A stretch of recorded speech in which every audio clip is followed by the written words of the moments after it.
Olá, amigo estudante, tudo bem com você? Sou a professora Liginalva Santarém. Seja bem-vindo ao projeto Aprender Além da Escola, do Centro de Mídias e Tecnologias Educacionais da CEMED Manaus.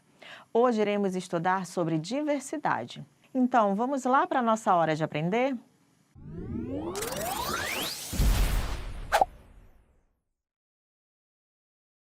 Você lembra de alguma cantiga de roda ou de alguma brincadeira da sua infância? Dormiu ou dorme na rede? Gosta de tacacá? Ou de feijoada? Deu até vontade, né? E você sabe o que tudo isso tem em comum? Vem comigo! O Brasil é um país cheio de cultura, tanto pelo seu tamanho quanto pela diversidade cultural de seus colonizadores e dos povos que vieram aqui viver. Quando falamos de diversidade cultural, inclui-se as diferenças de linguagem, as tradições, a culinária, a religião, os costumes, a música, entre outras coisas que foram trazidas pelo povo indígena, africano, europeu e outros.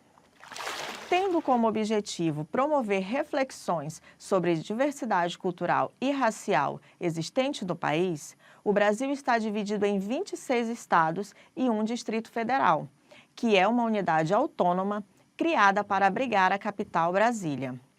Para que haja uma melhor compreensão sobre o espaço territorial, foi criado pelo IBGE, Instituto Brasileiro de Geografia e Estatística, a regionalização, que é dividido em 5 grandes regiões: Norte, Nordeste, Centro-Oeste, Sudeste e Sul.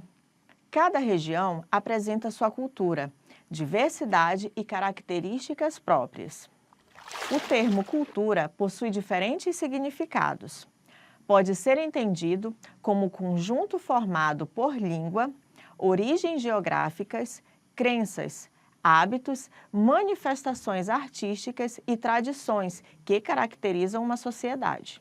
Assim, pode-se dizer que a cultura brasileira carrega fortes marcas e influências da colonização portuguesa, sobretudo quanto à língua e à religião católica. Entretanto, a própria língua portuguesa falada no país conta com muitas palavras e expressões originárias de línguas indígenas e africanas.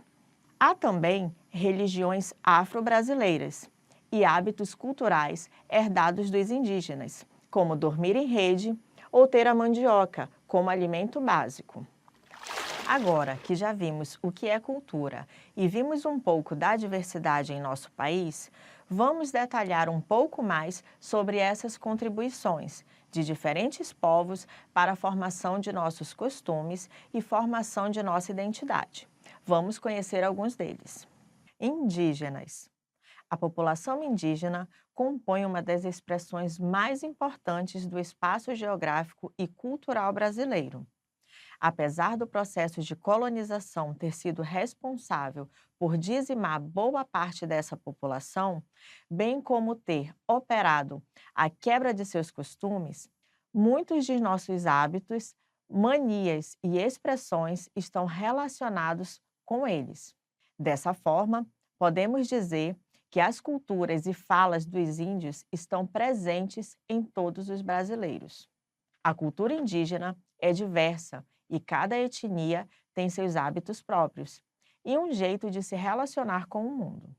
Ainda assim, muitas tribos compartilham modos de vida, rituais e organização social semelhante. De modo geral, os índios do Brasil vivem em habitações coletivas, compartilhando ocas ou malocas, feitas geralmente de madeira e palha. Esses locais de grandes dimensões não possuem divisões e geralmente abrigam várias famílias. Atualmente, apesar do grande número de dialetos tribais existentes no país, a maior parte da população indígena no Brasil fala o português. Isso ocorre porque a maioria das tribos mantém contato com o restante da população, havendo poucos grupos que vivem isolados. Além disso, muitos deles precisam falar a língua portuguesa para reivindicar seus direitos, como a preservação de seus espaços e a construção de escolas e estradas para as suas aldeias. Africanos. Os primeiros africanos chegaram ao Brasil em 1532, vindo de diversas nações africanas, trazidos à força para trabalhar em regime escravo no Brasil.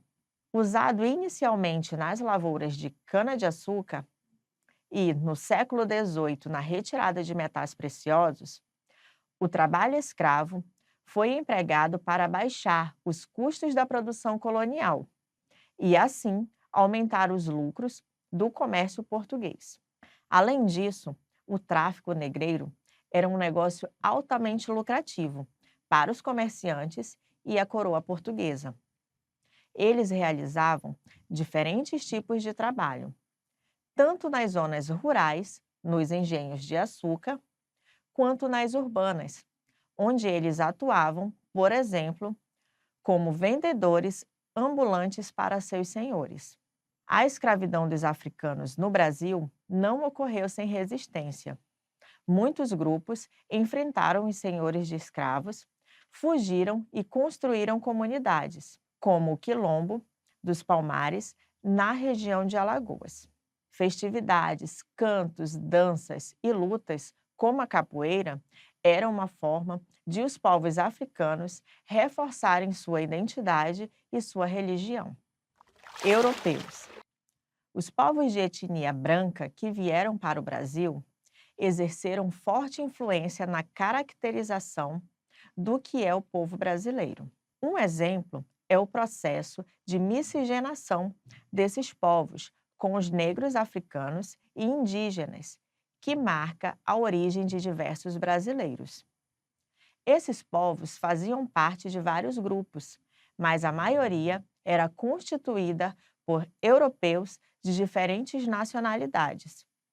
Além dos colonizadores portugueses, outros europeus chegaram ao Brasil durante o período colonial, ainda que em menor proporção, como os holandeses, os franceses, os espanhóis e os ingleses. Após a independência, cresceu a imigração e se concentraram em alguns centros urbanos, e muitos se dedicaram à atividade agrícola e ao comércio. Nossa rica cultura tem contribuição de vários povos, que deixaram para nós costumes, crenças, tradições que são repassadas de geração para geração. Todos nós, individualmente ou em coletividade, transformamos nosso lugar e nossa sociedade.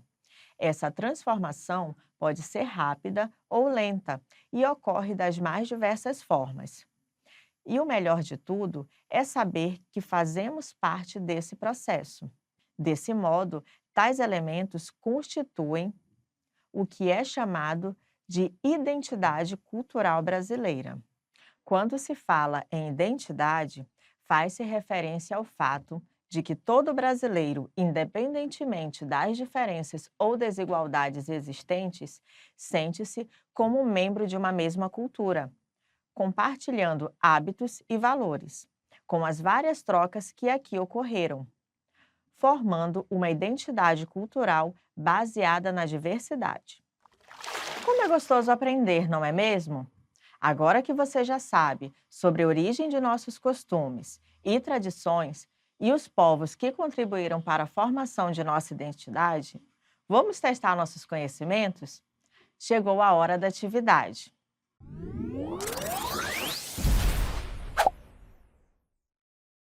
Atividade 1. O Brasil é conhecido por ser um país multiétnico. São colocados como os principais elementos formadores da nação brasileira: A. Portugueses, os africanos e os imigrantes árabes, japoneses, italianos e alemães. B. Imigrantes italianos, africanos e os imigrantes árabes. C. Indígenas, imigrantes árabes e os imigrantes japoneses e italianos. D. Os nativos brasileiros, os indígenas, os europeus brancos e os povos africanos. E. Os africanos negros escravizados, os europeus essencialmente italianos, holandeses e alemães, e os imigrantes árabes. Tempo na tela para você responder.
Será que você acertou?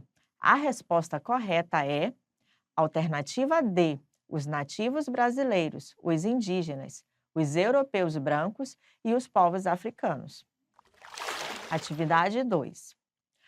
Uma população com origem comum sustentou a economia do país durante vários anos por meio de seu trabalho, embora tenha sido trazida à força para o Brasil.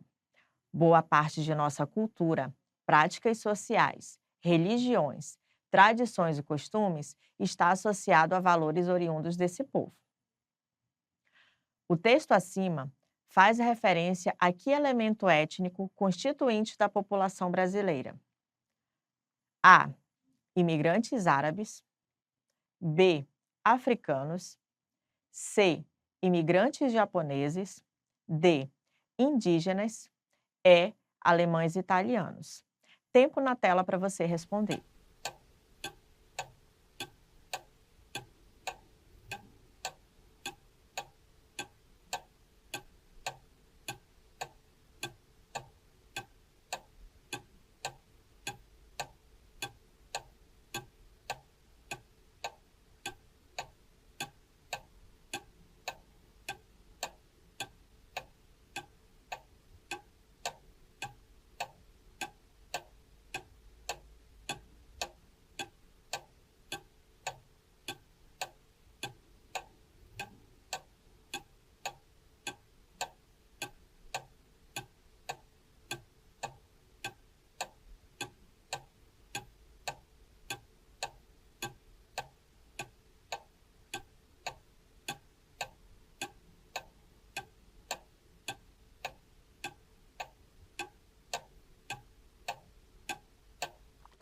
Vamos conferir a resposta? A alternativa correta é letra B, africanos. Atividade 3. Em relação à influência indígena na cultura brasileira, relacione as colunas abaixo. A. Na alimentação. B. No folclore. C. Nos costumes. D. No vocabulário. Opção 1. Dormir em rede, banho diário. Opção 2. Açaí, guaraná, mandioca. Opção 3. Curumim, carapanã, siri. Opção 4. Lendas do Irapuru, Iara, Vitória Régia. Tempo na tela para você responder.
Vamos ao gabarito.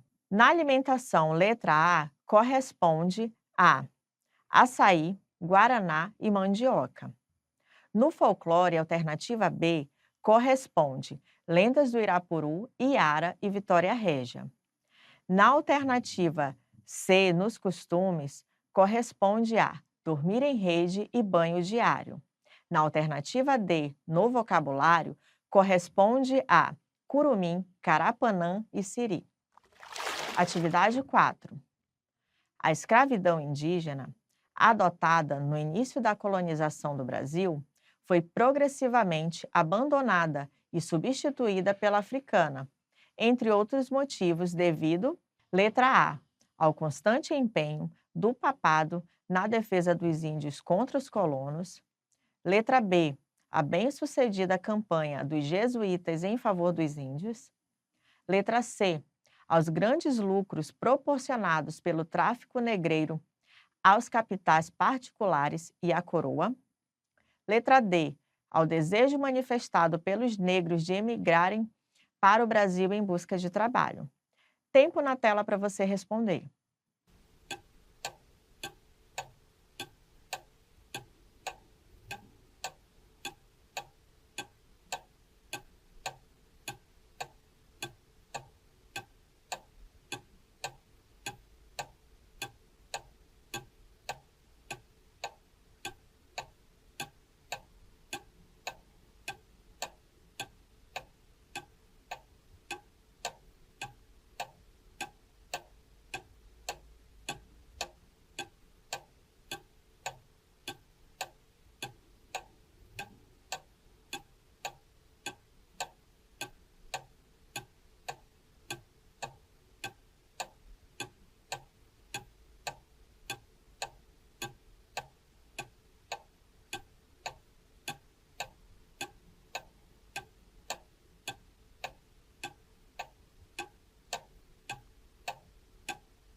A resposta correta é letra C.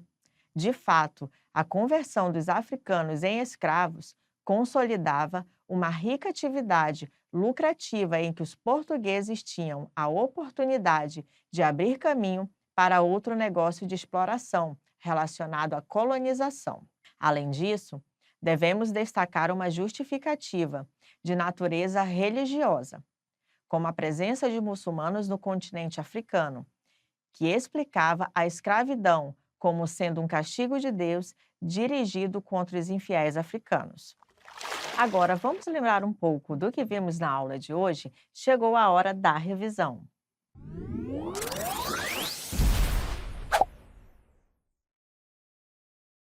Hoje, aprendemos que a cultura de um povo é formada por vários elementos, como crenças, ideias, mitos, valores, danças, festas populares, alimentação, modo de se vestir, entre outros fatores.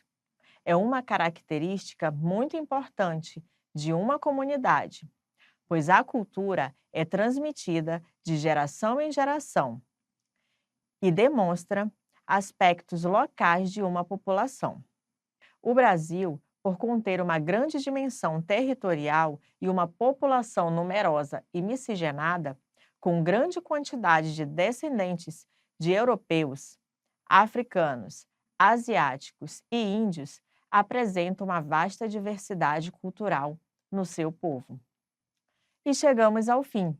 Espero que você tenha gostado da aula de hoje, porque eu adorei estar aqui com você. Um grande abraço e até a nossa próxima aula. Tchau, tchau!